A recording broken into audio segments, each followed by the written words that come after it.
लोग एक टॉपिक करते हैं first world war and Indian politics. हम लोगों ने पिछला क्लास किया था, वो क्लास था 1905 से 1911 तक का आंदोलन था। Now come on the next class, first world war. देखिए, मैं सारे चीज़ों को ब्रेक कर रहा हूँ ताकि आपको आंदोलन समझने में आसानी हो। First world war and Indian politics.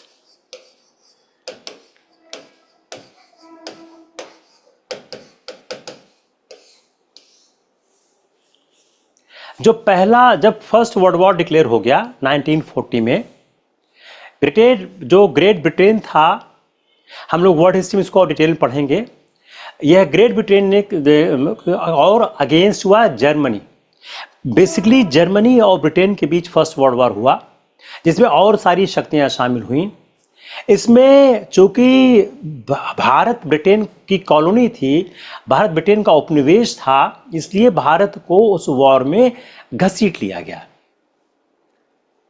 Bharat से बगैर कोई सहमत लिए हुए भारत को वॉर का पार्ट बना दिया गया।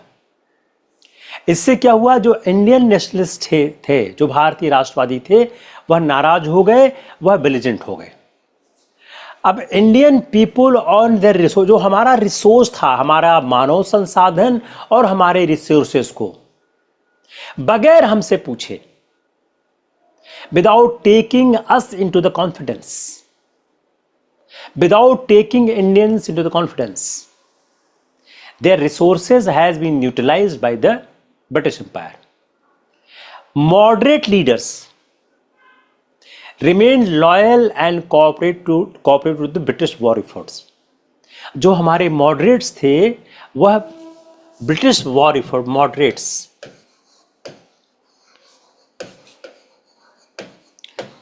loyal British war efforts.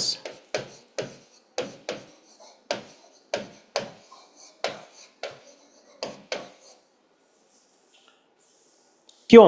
Why?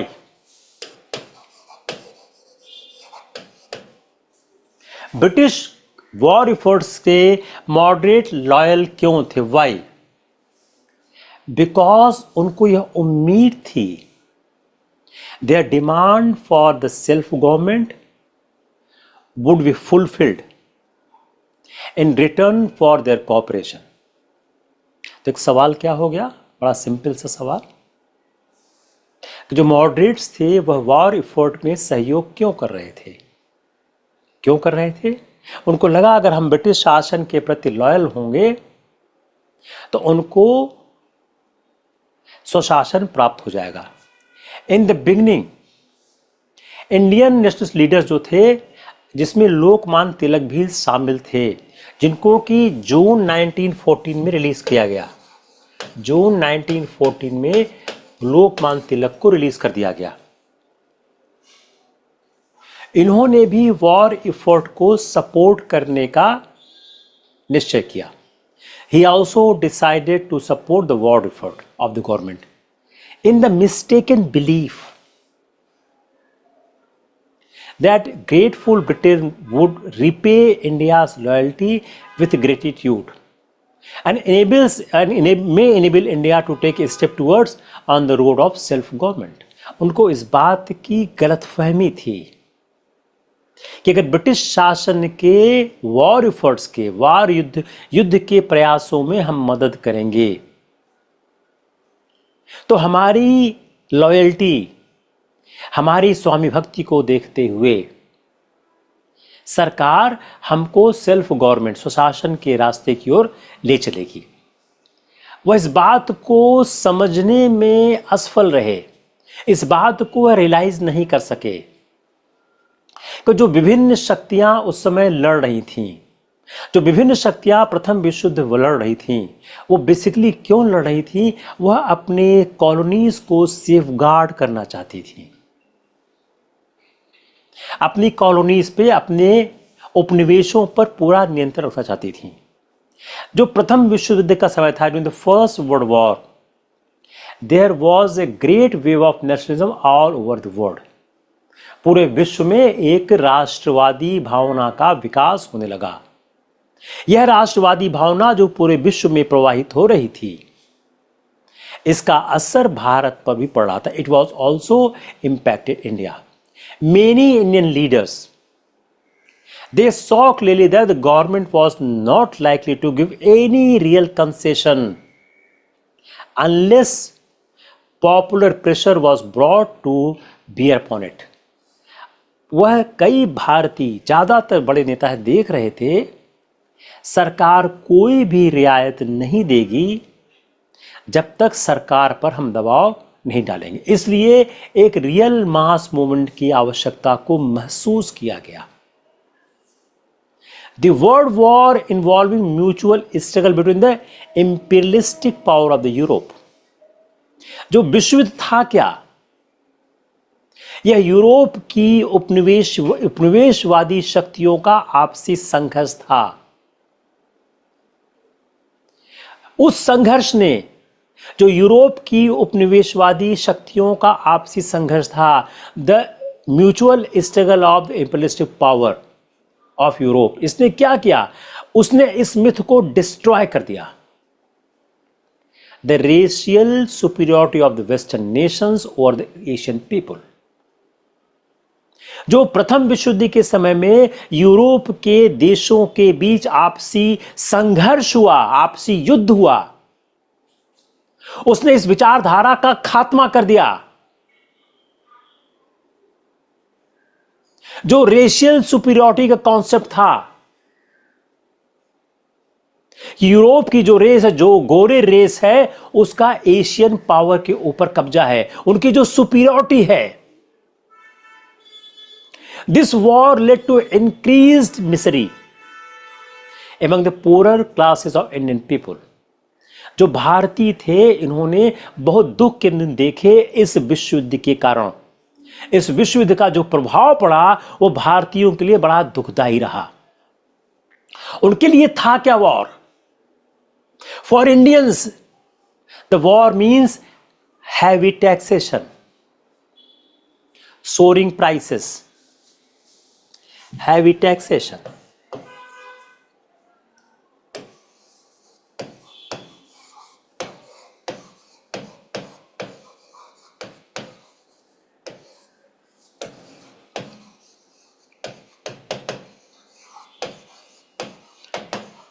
बेहतर युद्ध लड़ा जाए, इसके लिए ज्यादा कर लगाए जा रहे थे.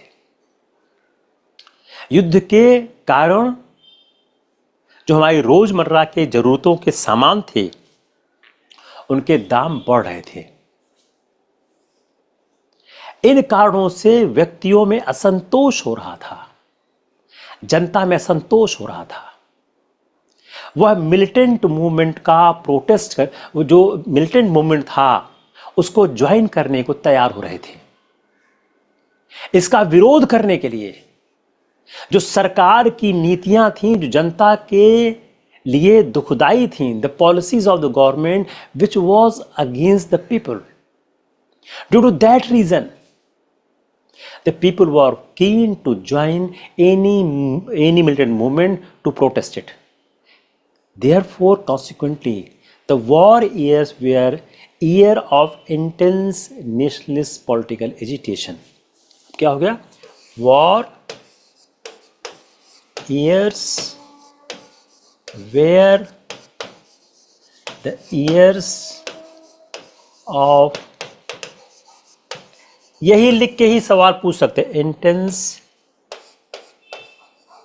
नेशनल पॉलिटिक्स ईयर्स, ये पूछ सकते हैं. The war years were years of intense nationalist political agitation. Intense national, इसको और ठीक, इसको और ठीक कर देते हैं हमका. इंटेंस नेशनलिस्ट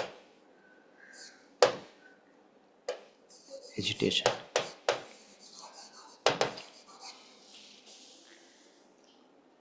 दिस मास, अब यह मास एजिटेशन कैसे हो सकता है? This mass agitation could be, दो मास, उस समय कांग्रेस की जो हालत थी, उस हालत को देखते हुए ये मास एजिटेशन कांग्रेस की लीडरशिप में नहीं हो सकता था। क्यों? कांग्रेस उस समय मॉडरेट्स के कंट्रोल में थी, जो एक इनएक्टिव इंस्टीट्यूशन हो चुका था। वह एक पैसिव और इनर्ट पॉलिटिकल ऑर्गेनाइजेशन हो चुका था, जिसका लोगों में कोई विश्वास नहीं था। तिलक ने इनिशियली कंसंट्रेट किया, अपना पूरा प्रयास किया कि कांग्रेस में रीएडमिशन हो जाए, जो एक्सट्रीमिस्ट लोग थे उनका कांग्रेस में रीएडमिशन हो जाए। लेकिन एंट्री जो कांग्रेस में थी वह आसान बिल्कुल नहीं थी। उस समय कांग्रेस को लीड कर रहे थे फिरोज शाह मेहता। वो स्टबर्न थे, वो बड़े नेता थे, वह किसी भी हालत में एक्सट्रीमिस्ट को कांग्रेस फोल्ड में लेने को तैयार नहीं थे।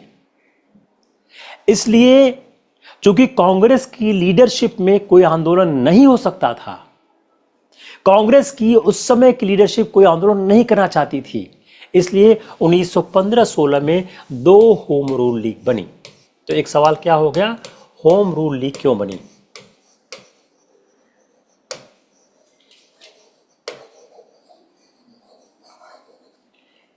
एक होम रूल लीग बनी तिलक के नेतृत्व में, दूसरी बनी एनी बेसेंट के नेतृत्व में।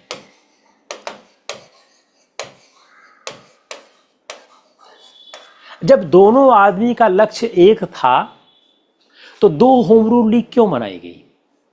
इसका जवाब एनी बेसेंट ने दिया कि हमारे कुछ कार्यकर्ता तिलक को नहीं पसंद कर रहे थे, उनके कुछ कार्यकर्ता हमें पसंद नहीं कर रहे थे, इसलिए एक लक्ष्य को होने के बावजूद 2 होम रूल लीग बनाई गई।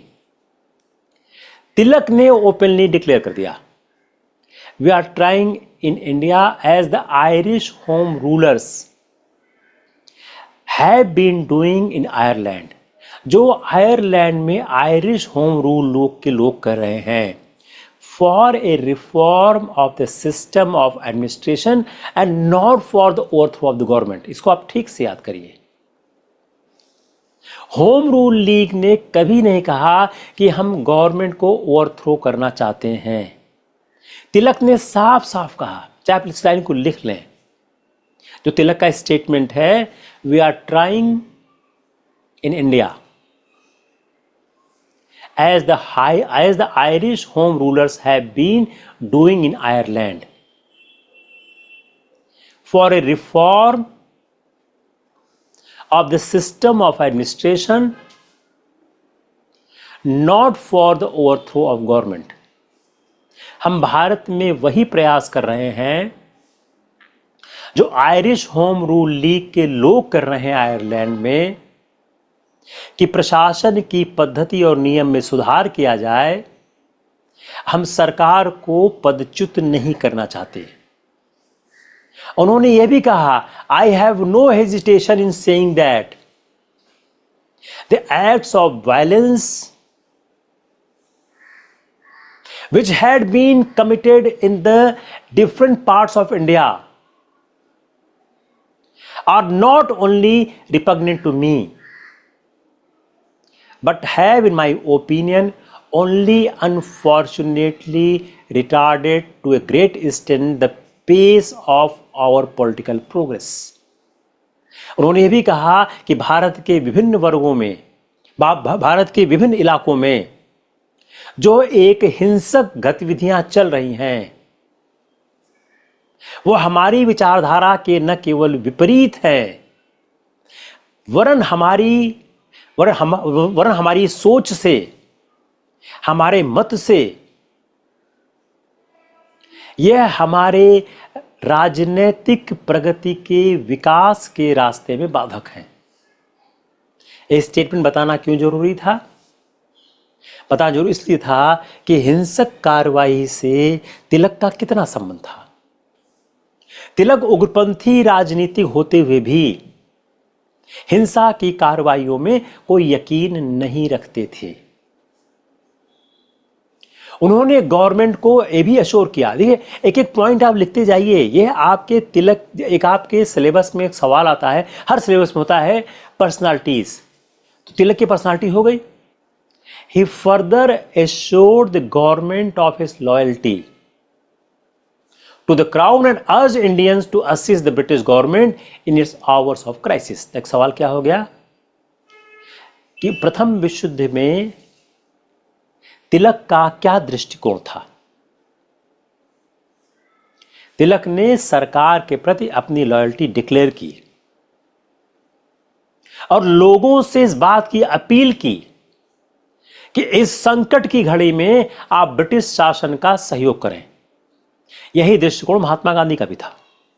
हम महात्मा गांधी को जब पढ़ेंगे तो उस पर बारे में डिटेल बात करेंगे. एनी बेसेंट, अब एनी बेसेंट को समझने की कोशिश करते हैं. एनी बेसेंट ने अपना राजनीतिक career, he she has begun her political career in England as a proponent of free thought,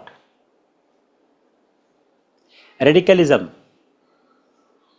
feminism and theosophy. Radicalism में, फेमिनिज्म में, थियोसॉफी में फ्री थॉट को के रूप में उन्होंने, इसके प्रवर्तक के रूप में उन्होंने अपना राजनीतिक जीवन आरंभ किया. वह भारत में कब आई? 1893, 1893. She came India in 1893.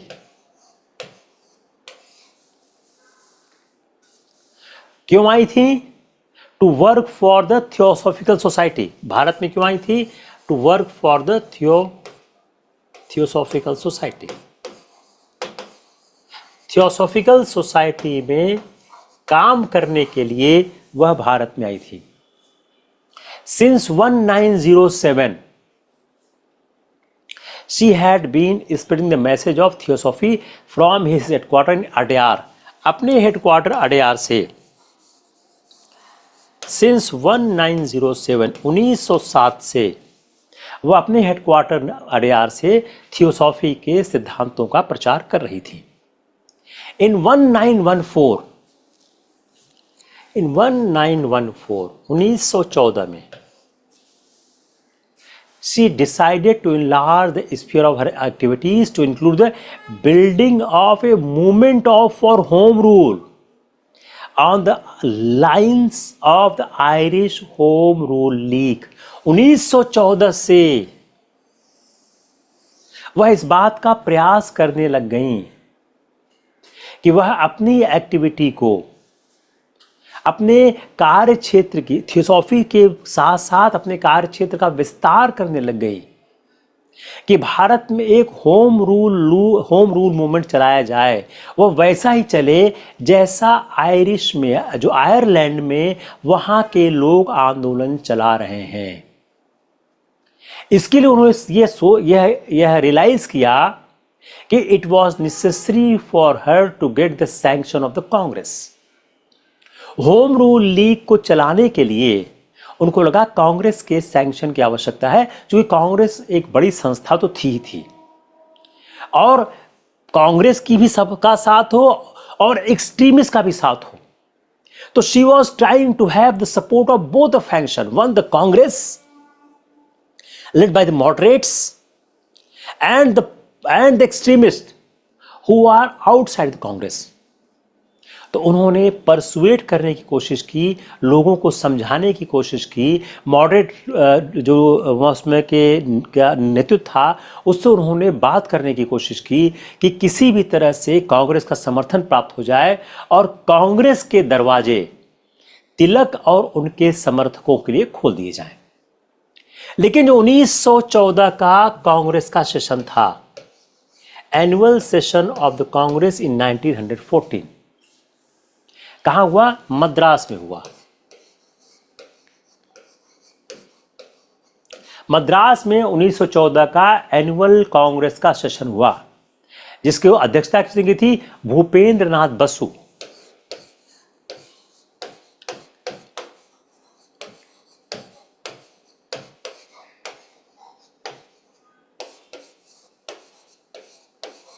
उसकी अध्यक्षता की भूपेंद्र नाथ बसु में. लेकिन अध्यक्ष भूपेंद्र नाथ बसु जरूर थे, लेकिन डोमिनेट कौन कर रहा था? फिरोज शाह मेहता, जो बॉम्बे ग्रुप के बहुत बड़े नेता थे. तमाम कोशिशों के बावजूद कांग्रेस की एंट्री के बारे में कोई फैसला नहीं हो सका और उनको समर्थन भी प्राप्त नहीं हुआ। तो तिलक और बेसेंट ने तब यह डिसाइड किया कि अपने ही दम पर पॉलिटिकल एक्टिविटी स्टार्ट की जाए और साथ ही साथ कांग्रेस पे इस बात का प्रेशर लगातार हम लोग बनाते रहें कि कैसे एक्सट्रीमिस्ट ग्रुप कांग्रेस में शामिल हो जाए। तो both home rule league worked in cooperation and carried out intense propaganda all over the country in favor of the demand for the grant of home rule or self-government to India after the war. वो कह रहे थे, उन्होंने propaganda शुरू किया, प्रचार शुरू किया कि युद्ध के पश्चात सरकार भारतीयों को स्वशासन का अधिकार दे दी। यही वह आंदोलन था। It was during this agitation Tilak gave the popular slogan home rule is my birth right and I will have it. इसी आंदोलन के समय तिलक ने यह नारा दिया था कि होम रूल लीग मेरा बर्थ राइट है, इसको मैं लेकर रहूंगा। मेनी मॉडरेट लीडर्स पूरी तरह से कांग्रेस के जो कांग्रेस चल रही थी उससे संतुष्ट नहीं थे। तो many moderate Congress leaders who were dissatisfied with the Congress, जो कांग्रेस से असंतुष्ट थे, कांग्रेस की इन एक्टिविटी से सहमत नहीं थे, कांग्रेस की इन एक्टिविटी से फ्रस्ट्रेटेड थे, उन्होंने होम रूल एजिटेशन को ज्वाइन किया। In early 1915 Annie Besant launched a campaign through her two papers, New India and Commonweal.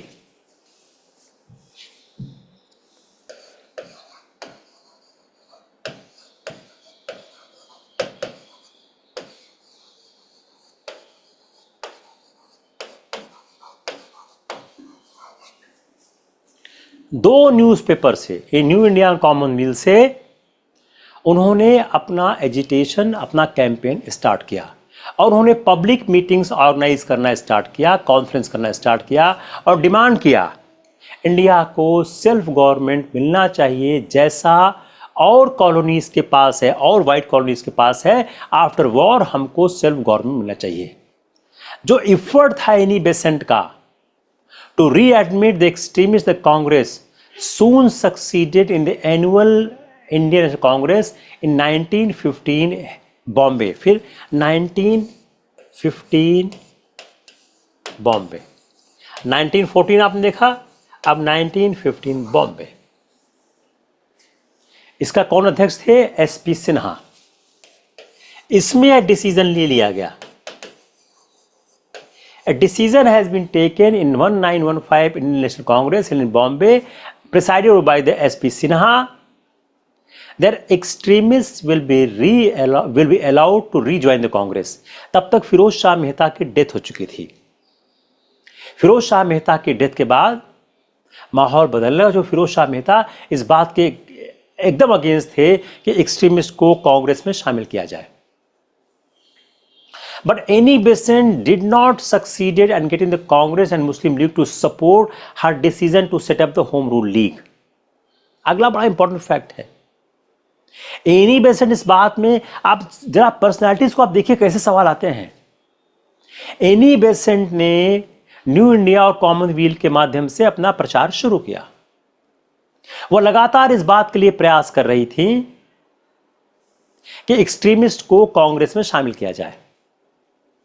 इस बात का फैसला 1915 के बॉम्बे कांग्रेस अधिवेशन में हो गया, जिसके अध्यक्षता एसपी सिन्हा ने किया कि extremist will be allowed to rejoin the Congress.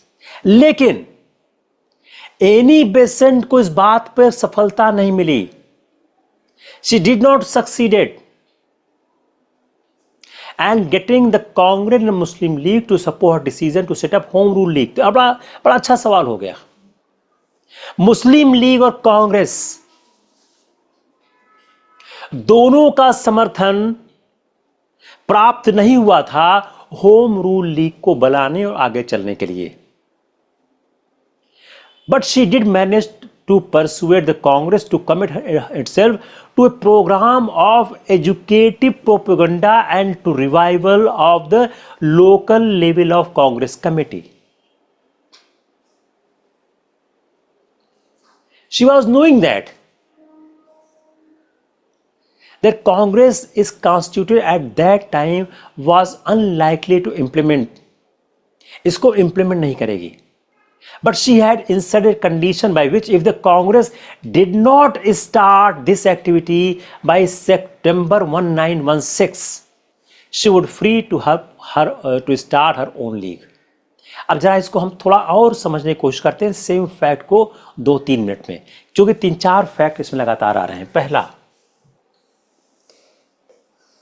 1915 Bombay decision हो गया कि Congress will be extremist will be readmitted into the Congress field. Second, Congress and Muslim league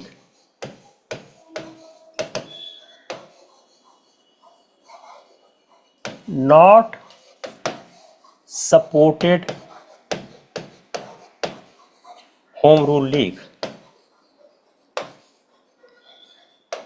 home rule League के माध्यम से आंदोलन शुरू करने को दोनों ने सपोर्ट नहीं किया.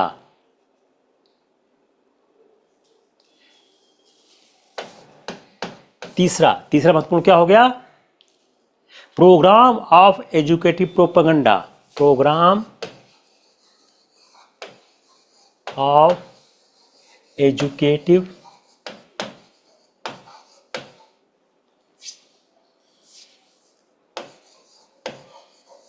propaganda. Program of educative propaganda and to revival of the local Congress committee and revival of local Congress committee.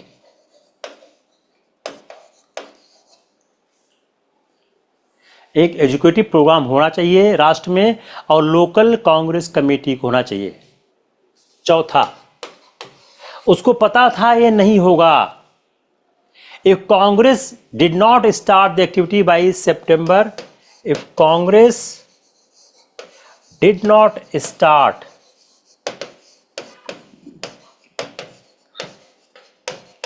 Activity by September 1916 के सितंबर तक अगर कांग्रेस एक्टिविटी स्टार्ट नहीं करती है, she would free to set up her own league. She would free to set up her own league. Clear?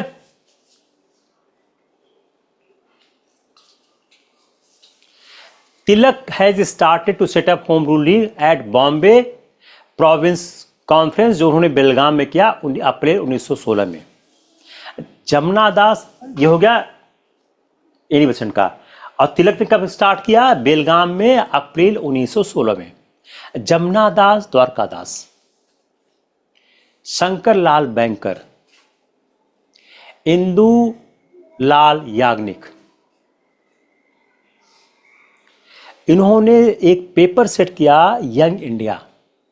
जब हम गांधी पढ़ाएंगे तो यंग इंडिया का जिक्र फिर आएगा. एंड लॉन्च किया एक ऑल इंडिया प्रोपोगेंडा. फंड इकट्ठा किया जाए.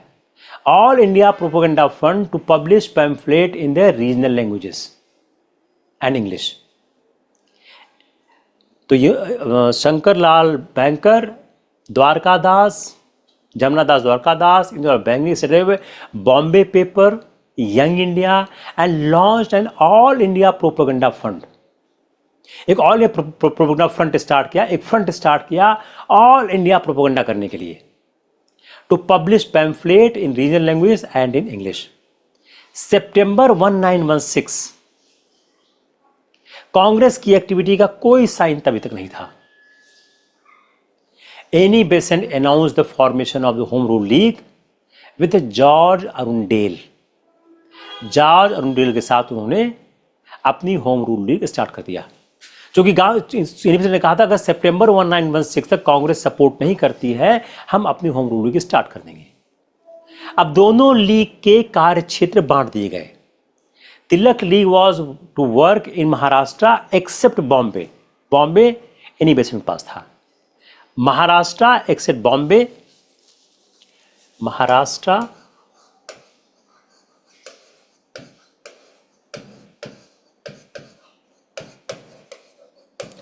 एक्सक्लूडिंग बॉम्बे, कर्नाटका। तिलक के पास ये महत्वपूर्ण थे, जो महाराष्ट्र था, ex Bombay, Karnataka, central province and central province. ये भी सवाल आ सकता है।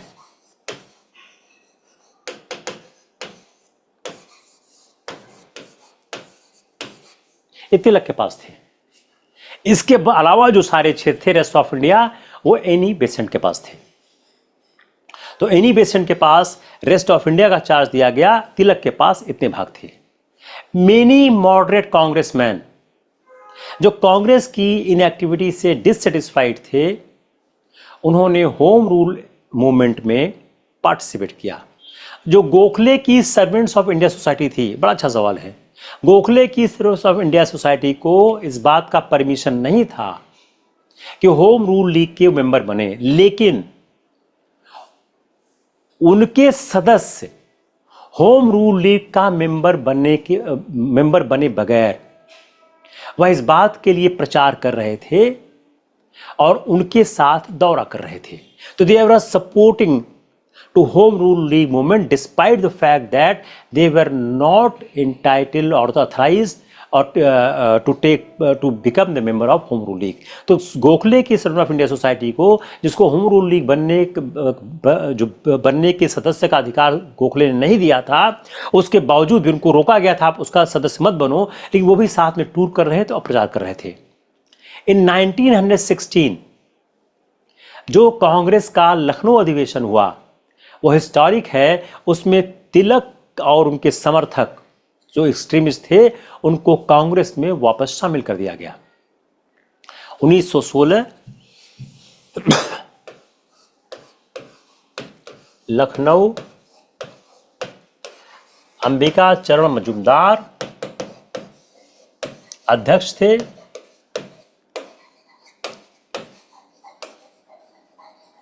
यहीं पर इसी शहर में मुस्लिम लीग की भी बैठक हुई। उसके बाद मुस्लिम लीग और कांग्रेस की बैठक लगातार एक ही शहर में होने लग गई थी। इसमें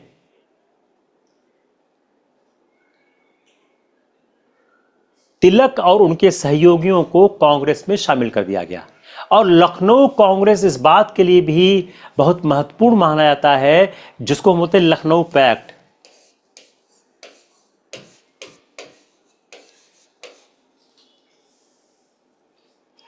जिसमें कांग्रेस और लीग के बीच एक समझौता हुआ। और सबसे महत्वपूर्ण बात क्या है, इसमें सेपरेट इलेक्टोरेट को कांग्रेस ने स्वीकार कर लिया, जो बहुत से कांग्रेसियों की इच्छा के खिलाफ था। मदन मोहन मालवीय ने इसका ओपन अपोज किया था। In this session Tilak has said that I would not care, बड़ा इंपॉर्टेंट स्टेटमेंट है, I would not care. Tilak का स्टेटमेंट है कि I would not care, I would not care, I would not care if the rights of the self government, आप चाहे लिख लें, I would not care if the rights of the self government are granted to the Rajputs, or the lower caste, और the Hindu population, provided the British government consider them more fit than the educated class of India for exercising those rights। तो तिलक ने बड़ा एक interesting statement दिया कि अगर यह self government का अधिकार किसी को दिया जाता है, किसी भाग को दिया जाता है, हमें कोई आपत्ति नहीं होगी। तो ये बड़ा एक ऐतिहासिक फैसला हुआ जिसको हम आगे समझने की कोशिश करेंगे कि हमारे सांप्रदायिकता के विकास में कितना ये नुकसानदायक, हमारे धर्मनिरपेक्षता के रास्ते में कितना नुकसानदायक हुआ। यह एक बहुत इंपॉर्टेंट तथ्य है कि कांग्रेस और मुस्लिम लीग एक यूनाइटेड प्लेटफॉर्म पर खड़ी हुई। लखनऊ जो कांग्रेस था also demanded a further dose of constitutional reforms. आप लखनऊ रिफॉर्म जो कांग्रेस का है सारा आप लिखते जाइए, 4-5 तथ्य हैं। अगर एक भी तथ्य आपसे मिस हो जाएगा, यू मिस एनी फैक्ट, सवाल में गो रॉन्ग। नेक्स्ट पार्ट क्या होगा? एक क्या हो गया, लखनऊ कांग्रेस में एक्सट्रीमिस्ट को कांग्रेस फोल्ड में शामिल किया गया। The unity of the Congress. Who was the president of the Congress? Ambika चरण मजुमदार। नंबर 2, लखनऊ पैक्ट हुआ जिसमें मुस्लिम लीग और कांग्रेस में समझौता हुआ और सेपरेट इलेक्टोरेट की मांग कांग्रेस ने स्वीकार कर ली, जो बहुत से कांग्रेस के लोगों के विचारधाराओं के विपरीत था। लखनऊ कांग्रेस ने तीसरा, third fact, Lucknow Congress has demanded a further dose of the constitutional reform as a step towards self government. Next, a proposal made by the Tilak. Congress should appoint a small and cohesive working committee that would carry on the day-to-day affair of the Congress, and this committee will be responsible for implementing the resolution passed in the annual sessions of the Congress. तिलक ने एक राय दिया कि कांग्रेस की कार्यकारिणी परिषद, कार्यकारिणी समिति बनाई जानी चाहिए जो कांग्रेस के रोजमर्रा के कामों के प्रति जिम्मेदार हो और कांग्रेस के राष्ट्रीय अधिवेशन में जो भी प्रस्ताव पास हों उन प्रस्तावों के क्रियान्वयन का कार्य कमेटी करे। यह प्रपोजल सबमिट किया गया, लेकिन यह प्रपोजल पास नहीं हुआ। यह प्रपोजल बाद में कांग्रेस में जब गांधी का आधिपत्य आता है तब यह प्रपोजल पास हुआ। वह यह चाहते, उन्होंने यह प्रस्ताव क्यों दिया? वह चाहते थे कि कांग्रेस एक ऐसी संस्था के रूप में हो जाए जो कि सस्टेन्ड लॉन्ग एजिटेशन कर सके, एक ऐसा डिलिबरेशन का एक मैकेनिज्म कांग्रेस में बन जाए कि कांग्रेस में नीचे स्तर तक लोगों की कांग्रेस के कार्यक्रमों में भागीदारी हो जाए।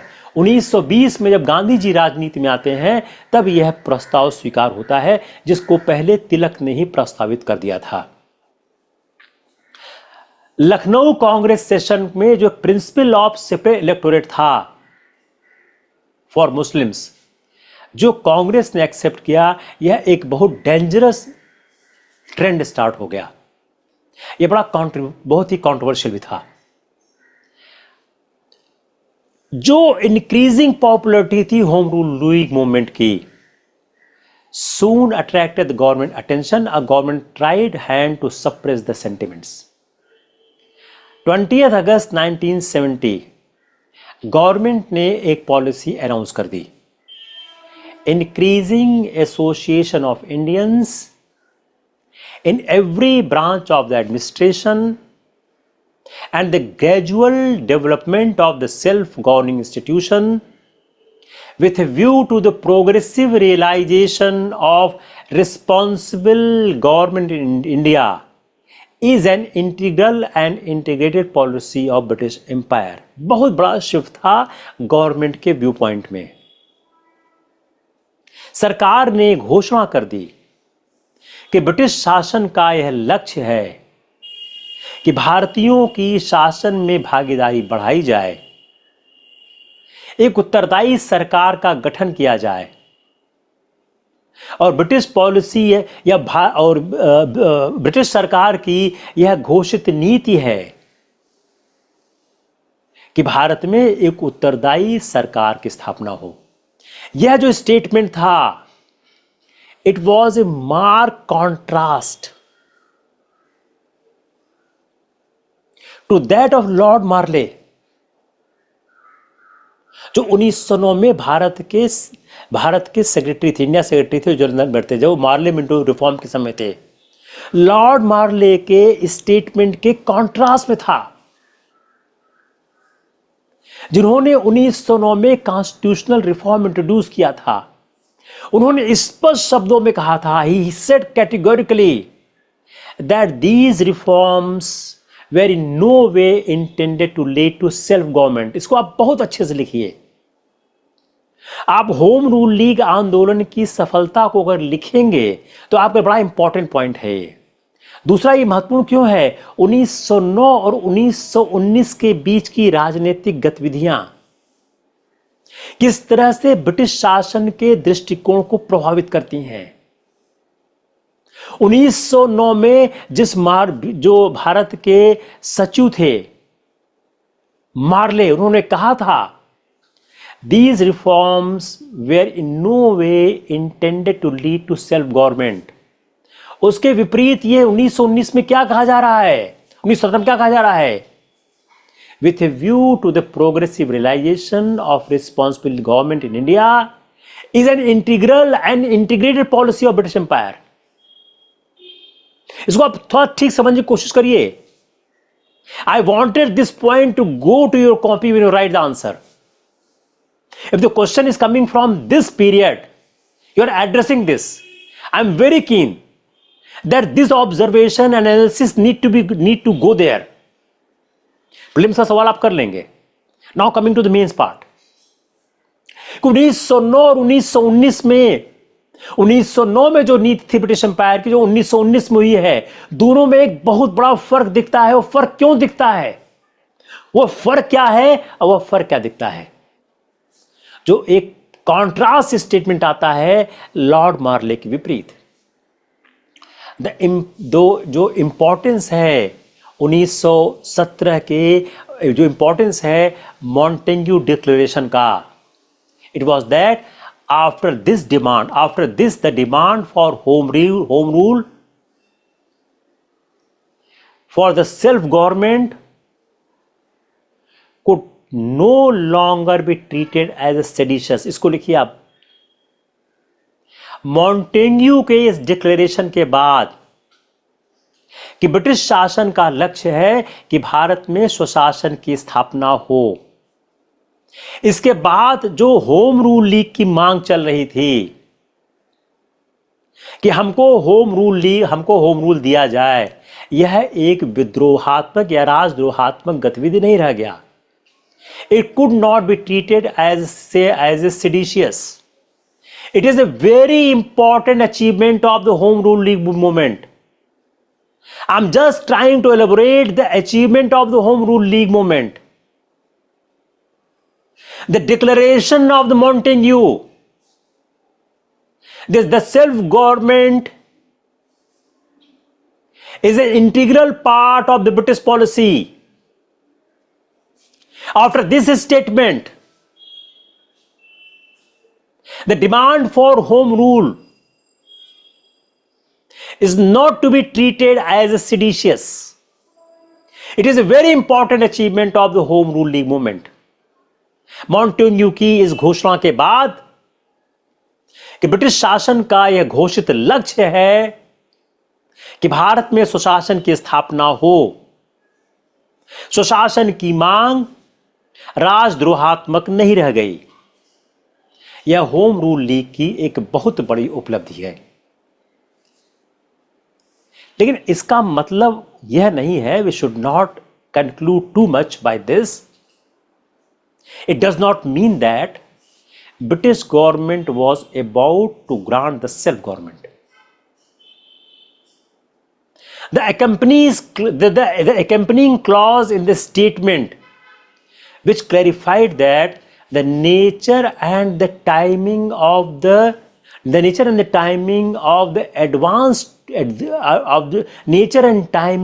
the movement towards the responsible government would be decided by the government alone. It gave enough leeway to prevent any real transfer of power to Indian hands for a long enough time. इस statement को जो हमने पढ़ा, इसको हम बहुत ज्यादा आशावादी नजरों से न देखें। इस स्टेटमेंट का तात्पर्य यह नहीं था कि सरकार तुरंत होम रूलिंग या स्वशासन देने चाह रही है। सरकार ने यह कहा, उसके साथ एक अटैच सेंटेंस स्टेटमेंट और था कि किस तरह का स्वशासन हो और किस समय स्वशासन दिया जाएगा। नेचर एंड टाइमिंग, रिस्पॉन्स, उत्तरदायी सरकार की प्रकृति और उत्तरदायी सरकार देने का समय। Nature and timing of the responsible government would be decided by the government alone. सरकार ही सिर्फ करेगी। इस डिसीजन में आपका कोई योगदान नहीं होगा। इस कारण से बहुत लंबे समय तक हमको स्वशासन प्राप्त नहीं हुआ है। गवर्नमेंट ने पब्लिश किया the scheme of the government reforms in July 1918। जुलाई 1918 में, इन जुलाई 1918 में सरकार ने रिफॉर्म की घोषणा कर दी। अब जो रिफॉर्म आया, इस रिफॉर्म में फिर डिवीजन हुआ, एक्सट्रीमिस्ट में और नेशनलिस्ट में। कुछ इसको एक्सेप्ट करना चाहते थे और कुछ इसको रिजेक्ट करना चाहते थे। एनी बेसेंट स्वयं herself indulge in lot of vacillation on this question as well as the question of passive resistance. Tilak को लगा, मतलब एनी बेसेंट खुद अपने आप में स्पष्ट नहीं थी कि इसको स्वीकार करें या इसको रिजेक्ट करें। तिलक ने इस रिफॉर्म को बिल्कुल बेकार समझा। Tilak consider the reforms unworthy of Britain to offer and India to accept. लेकिन बाद में वह आर्गू करने लग गए थे in favour of acceptance towards the end of the year. End of the year में इसको स्वीकार करने की बात करने लग गए थे। उसी समय क्या हुआ, उनको जाना पड़ा Britain. He decided to go to England to pursue a libel case. एक मानहानि का केस था। He has filed against Valentine चिरो।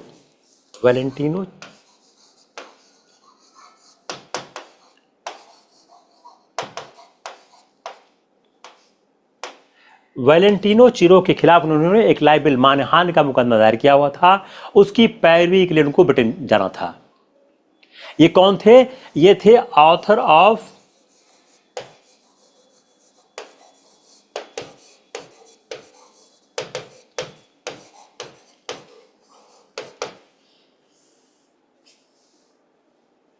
Indian unrest के ये ऑथर थे। इंडियन अनरेस्ट के ऑथर थे और बहुत से उन महीनों में वो देश के बाहर रहे जब उनको देश में जरूरत थी। Annie Besant unable to give a firm lead and Tilak देश के बाहर थे, इसलिए जो मूवमेंट था होम रूल लीग वह लीडरलेस हो गया। On the issue of the reform, जो रिफॉर्म का मुद्दा था, जो मॉन्टेग्यू चेम्सफोर्ड डिक्लेरेशन था, there was a clear division of the opinion in the Congress. Ultimately Congress एक दूसरे विभाजन की ओर बढ़ गई। पहली बार एक्सट्रीमिस्ट वॉकआउट किए थे, इस बार मॉडरेट्स वॉकआउट कर गए। दिसंबर 1917 का कलकत्ता सेशन, दिसंबर 1917 कलकत्ता सेशन, इसको फर्स्ट इंडियन लेडी ने प्रिसाइड किया, एनी बेसेंट ने। इसकी अध्यक्षता किसने की? Annie Besant, first Indian lady. First Indian lady first Indian lady थी, सॉरी नाडू बाद में आई। First lady of the president of Indian Congress Annie Besant ने प्रिसाइड किया। उन्होंने अपने आप को बहुत कंक्लूसिवली एक्सप्रेस नहीं किया ऑन द मॉन्टेग्यू डिक्लेरेशन। तो जो इंडियन नेशनल कांग्रेस की पहली महिला अध्यक्ष थी एनी बेसेंट, उन्होंने she has not conclusively expressed itself on the Montagu declaration. उसके बाद जो आईएनसी का एक स्पेशल सेशन हुआ अगस्त 1918 में, क्रिटिसाइजेस द अगस्त, उन्होंने इस डिक्लेरेशन को क्रिटिसाइज किया एज डिसअपॉइंटिंग एंड अनसेटिस्फैक्टरी, और इसमें इंपॉर्टेंट मॉडिफिकेशन की बात की गई। उस समय के जो मॉडरेट्स थे, जिनका नेतृत्व था सुरेंद्र नाथ बनर्जी के हाथ में, उन्होंने सपोर्ट किया डिक्लेरेशन को इन ए सेपरेट कॉन्फ्रेंस इन नवंबर 1918। तो कैसे कांग्रेस में डिवीजन हो रहा है। 1917 में एनी बेसेंट ने कोई खास बात नहीं की, वो खुद कंफ्यूज थी। 1918 में उन्होंने कुछ सुझाव दिए इस पे कि पूरी तरह स्वीकार नहीं हो सकता है। उसी समय सुरेंद्र नाथ बनर्जी ने एक सेपरेट कॉन्फ्रेंस करके इस डिक्लेरेशन को सपोर्ट कर दिया। इससे क्या है, कांग्रेस में दूसरा विभाजन आ गया। The moderates who had driven out the extremist in 1907, they left the organisation. इस बार उन्होंने ऑर्गेनाइजेशन छोड़ दिया। क्यों छोड़ा? In order to cooperate with the British शासन से सहयोग करने के लिए उन्होंने छोड़ दिया। अब ये जो अल्ट्रा मॉडरेट्स थे, उन्होंने एक नई पार्टी बनाई, national liberal league. National liberal league, उन्होंने एक नई पार्टी बनाई, नेशनल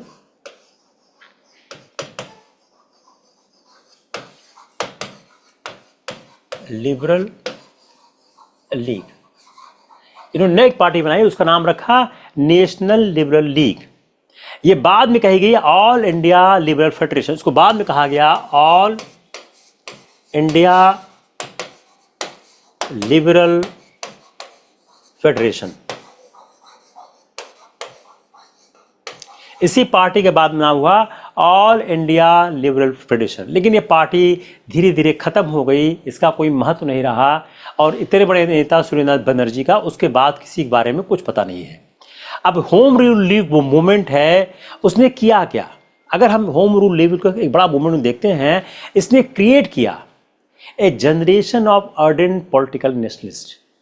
जो गांधी का असहयोग आंदोलन बाद में हुआ, उसमें होम रूल लीग का बड़ा कंट्रीब्यूशन है। उसने कार्यकर्ताओं की बड़ी फौज तैयार की। जो बाद में जो नेशनल मूवमेंट बाद में आगे बढ़ा, उसके बैकबोन कौन थे? जो कार्यकर्ता होम रूल लीग ने तैयार किए थे। होम रूल लीग ने क्या किया? इट ऑल्सो क्रिएटेड, पहला पॉइंट क्या हुआ? फर्स्ट पॉइंट क्या हो गया? Created workers. ऐसे याद करते हो ना आप लोग, नोट से बनाओगे ना, क्रिएटेड वर्कर्स।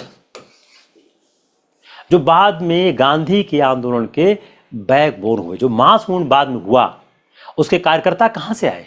यहीं से आए। दूसरा, ऑर्गेनाइजेशनल लिंक्स।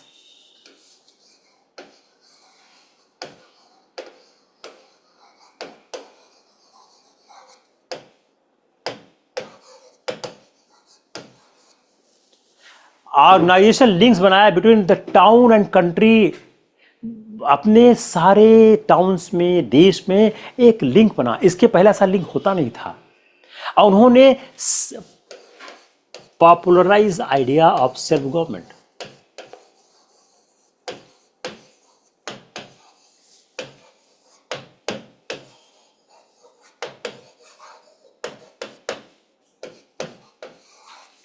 सेल्फ गवर्नमेंट की जो आइडिया था, उसको उन्होंने पॉपुलराइज किया। इन्होंने क्या किया? प्रो नेशनलिस्ट एटमॉस्फियर, देश में प्रो नेशनलिस्ट एटमॉस्फियर।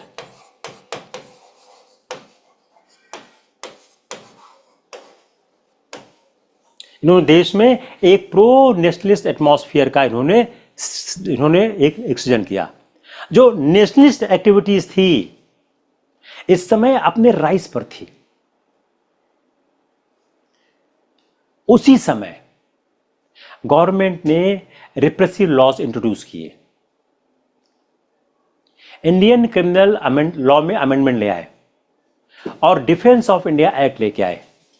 उसके तहत उन्होंने स्पेशल ट्रिब्यूनल बनाया और उन्होंने रिवोल्यूशनरी एक्टिविटीज़ को कंट्रोल करने के लिए नए नए कानून ले आए। और जो ये रिप्रेसिव मेजर्स थे, इसने क्या किया, उस समय चल रही रिवोल्यूशनरी एक्टिविटीज़ को उन्होंने बड़ा हार्ड हिट किया। Muslim League, even the Muslim League which had been loyal to the British government, it was disenchanted on account of the declaration of war against Turkey. जो टर्की के against Britain ने war declare कर दिया, उससे जो मुस्लिम जनता थी, मुस्लिम लोग थे, वह नाराज हो गए। क्योंकि टर्की एक प्रीमियम इस्लामिक स्टेट था जो जर्मनी के साथ एलाइड था, जर्मनी और इटली के साथ। आफ्टर द फर्स्ट वॉर, जब पहला विश्व युद्ध खत्म हो गया, the talk of dismemberment of the Ottoman Empire, it further alienated the league from the government and brought it closer to the Congress. तो एक सवाल क्या हो गया, कांग्रेस और लीग प्रथम विश्व युद्ध के दौरान नजदीक कैसे आ रहे थे? जो लीडर थे उस समय, अहरार लीग, हकीम अजमल खान, वो स्ट्रांगली एडवोकेट कर रहे थे मुस्लिम को to participate in the national movement. The events of first world war and prevalent sentiments were responsible for the Lucknow pact and the Khilafat movement. ये आप आ गए हैं प्रथम विश्व युद्ध के समाप्ति तक। Now we will take up the Gandhi and Congress. हम लोगों ने काफ़ी बड़ा काम कर लिया है। हम लोगों ने जहाँ से आंदोलन स्टार्ट किया था, वी आर क्लोज टू 1918। अब हम इसके आगे का आंदोलन आगे लेंगे। अब गांधी का पदार्पण होगा और आपका नेशनल मूवमेंट एक इंटरेस्टिंग पार्ट में आगे आएगा। Thank you, take care.